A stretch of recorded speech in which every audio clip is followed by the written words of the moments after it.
Hi tears, இந்த பதிவு யாருக்கு தெரியுமா?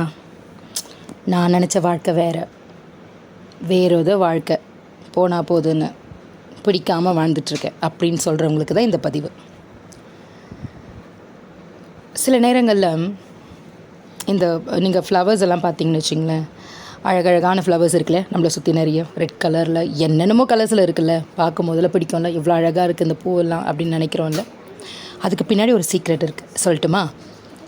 ஆக்சுவலாக இந்த ஃப்ளார்ஸ் என்ன பண்ணுமா, சன்லைட்லேருந்து வர கலர்ஸ் இருக்கு இல்லையா, 7 கலர்ஸ்ன்னு சொல்லுவோம்ல நம்ம, violet, indigo, blue, green, yellow, orange, red, இதெல்லாம் அந்த லைட்டில் சன்லைட்டில் இருக்கும் இல்லையா.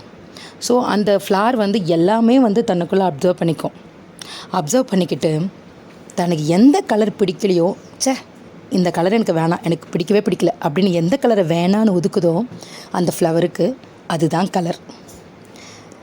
கொஞ்சம் சொல்கிறது காமெடியாக இருக்குல்ல, ஆனால் அதுதான் நிஜம் ஃப்ரெண்ட்ஸ்.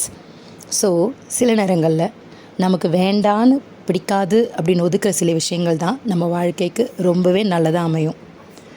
அதனால் எப்போல்லாம் உங்களுக்கு பிடிக்காதது நீங்கள் செய்யணும் உங்களுக்கு கிடைக்குதோ, எப்போ நீங்கள் பிடிக்காது செய்யறதுக்கு உங்களுக்கு சான்ஸ் வருதோ, இல்லை சில நேரங்களில் ஐயோ என் தலையெழுத்து இப்படி இருக்குது நீங்கள் நினைக்கும் போதோ, இந்த சின்ன சின்ன பூவெல்லாம் பாருங்கள், அப்போது உங்கள் அப்ரோச்சே மாறி போயிடும்.